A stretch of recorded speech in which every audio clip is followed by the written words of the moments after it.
Okay, that's nursing workforce that he's talking about. So anyway, sorry about the intro slide. I know some of you feel like you're back at school, but I really thank you for coming and talking with us today as I share with you how I feel like that we can lead the way in addressing nursing workforce diversity. So this is me now, as you can see. But the question is, who was I before I was this clinical nurse, a commander in the United States Navy, and of course, this awesome professor? Well, I was one of 6 children. I was raised in a 2-parent household with a stay-at-home mom. And, you know, all of that sounds really good. But what I can actually tell you is that I'm a picture-perfect example of why we should seek a greater understanding of the social determinants of health. And that's not just for our patients, but it's for a better understanding of what our professional students are addressing and the barriers that they have to achieving higher level education. So my family faced many struggles, and my father was a very successful business owner of a women's boutique in Cincinnati, Ohio. But at the height of racial tensions, his store was bombed. So fearing for our safety, we moved and eventually ended up in Atlanta, Georgia. This move changed our status. So now our family went from being very well off to living in a state of poverty. The struggles continued when my older sister was diagnosed with cancer, and because we didn't have health care, it really put a limitation on the type of treatment she would receive. There were also issues of domestic violence, and what I learned later on is that these stressors are really often related to poverty. And while we always had food and shelter, things like new clothes, which is what I account the fact that I have a very serious compulsive disorder when it comes to shopping, but new clothes and frivolous items just weren't an option. So what I did was join the Navy. I wanted to be able to support myself, and at this time, I was able to go to community college. I moved to Durham after I married, and I was employed by Duke. And at the time, Duke Hospital had a wonderful program that allowed me to be a full-time person. I was working 20 hours, I was being paid for 40, and then I was also had my full undergraduate nursing tuition paid for. And the importance of this will become clear. As a young neonatal nurse, I cared for the tiniest, most vulnerable patients, and I worked as an integral member of a very complex healthcare team. The preterm infants were brought to us from all over the state and region, and they really had their worried parents right behind them. The families that I touched were a rich diversity of families that were parents and caregivers who were young and old, rich and poor, Asian, Black, Hispanic.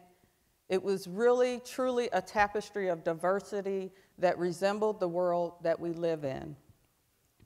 I love this professional role, and I still do when I get the opportunity to work in the unit. And I was empowered each day to be the voice of those microhumans who were entrusted into my care. As a clinical nurse, I provided expert care, but I also hugged, sang, cried, prayed, rocked, and I held those babies until they would leave our unit for their forever home. And even now, I remain in touch with most families, and I'm able to watch most of those children grow and thrive. And just like all the other ICN nurses, nurse practitioners, physicians, and other healthcare providers in the unit, I really cared about survival rates, infant growth and development, safe transitions home, and of course, parent-infant bonding. But the one thing that was not like all the other team members was that I was only one of 5 women of color in an otherwise white homogeneous unit that was home to over 225 nurses. When I was enrolled in my undergraduate program at North Carolina Central University, because the minority was the majority, I really didn't notice that these differences existed in this healthcare system. But it didn't deter me from being an integral member of the team. But it did inspire me to look for opportunities to create a more diverse nursing workforce in the future, a workforce that looked much more like the patients that we cared for. So let's fast forward a decade, the completion of 2 graduate degrees, and I feel like I found a way. So we look at the role of nurses on both the front line as well as the backbone of the healthcare delivery model, to meet the needs of the community both in and outside of the hospital. And as we live in an increasingly diverse society, we need to be able to respond appropriately and sensitively. And because we're challenged with many inequalities in the healthcare system and also in various social systems, it's really our duty to identify strategies that will address the imbalances or the limitations of the system. So I really felt now my goal was clear, and I also felt an obligation to underrepresented minorities as well as the future populations that they would serve, to identify and create interventions that will begin to create the environment that welcomes and respects everyone, provides equal access, opportunity, and justice. My voice may be the only voice that will rise above those that are feeling oppression, whether it's due to race, whether it's due to financial status, lifestyle, physical limitations, or level of education. The community and the nursing profession need me as a partner to be able to advance equitable health care. And as a nurse, I now share in both the blessing and the burden of creating a greater social good, and I cannot be afraid to enlighten others of the importance of diversity and inclusivity and reducing disparities in health care. At first, I felt my voice was only a whisper. I was called on to design a summer program that would bring underrepresented minority to the Duke University School of Nursing for 6 weeks, with the purpose of igniting their passion and interest in nursing. These first 10 students really showed me the importance of mentoring and advocacy, and 6 of the 10 entered into the School of Nursing and graduated with their nursing degrees, but they shared with me that it was the passion that we demonstrated for their future that was the key to their success. But it was the story of one young student that made me realize that I couldn't just be an inspiration. I had to find and help students find real solutions to real life problems. This student was a single mother and had many financial constraints. And she came to my house one week because she didn't have money for gas. And at that time, I noticed that her toddler was sick. And I asked her what she was giving him, and she said, well, I don't have money for medicine. And so while I was able to give her gas money and money for medicine, I thought about those students who had no such person to depend. Who were they counting on? In addition to that, every semester she was struggling to pay her tuition. And she had to depend on the kindness of family and friends, the school, even strangers, to make her goal a reality. This really tugged at my own memories of being 16 and really wanting to attend college.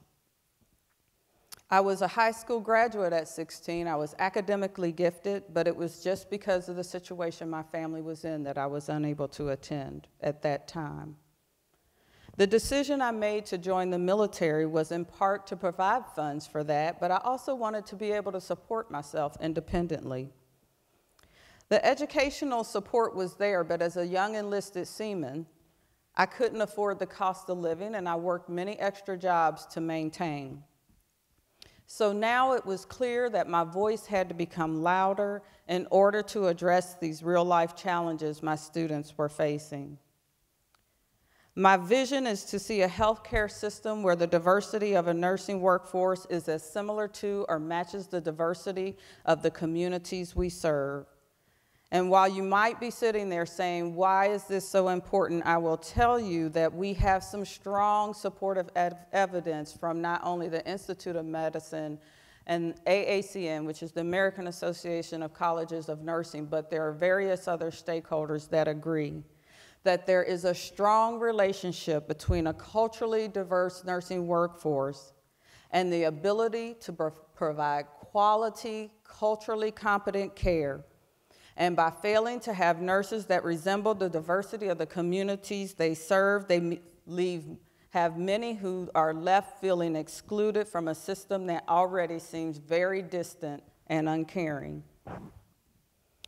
Duke University School of Nursing continues to make significant strides, and I dare say we are a leading force in this shortage of underrepresented minority nurses and future nurse leaders, but designing programs that really are focused on addressing the social determinants of health that present as barriers, and we advocate for interventions that meet the needs of these students. We have a steadfast commitment to the nursing workforce to make it look like the America we live in. So remember when I said we need to create real-life solutions? The awarding of 2 HRSA nursing workforce diversity grants were powerful mechanisms that set in motion the development and implementation of strategies that were specifically designed to prepare underrepresented minorities for careers in nursing as well as graduate-level degrees. We also had to ensure that interventions address specific challenges that minority students encounter when attending majority institutions.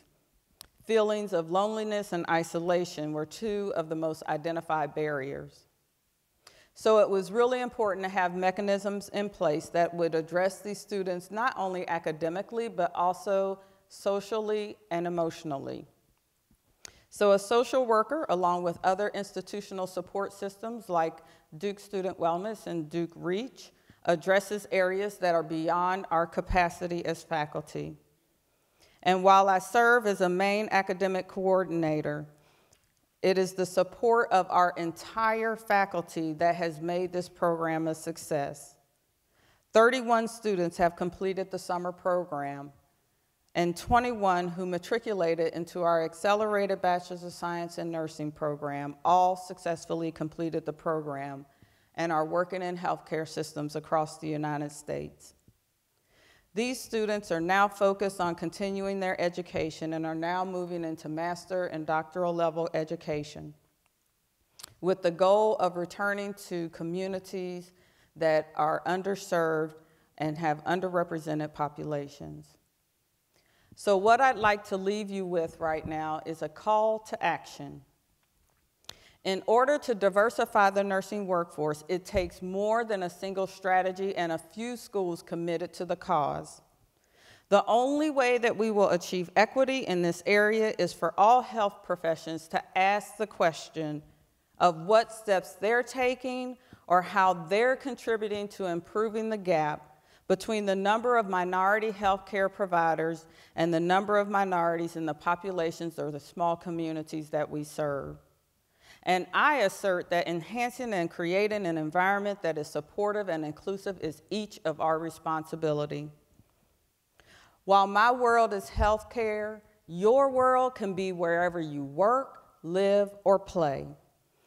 Look around, and if everybody looks exactly like you, no matter what your race is, it is time to take action.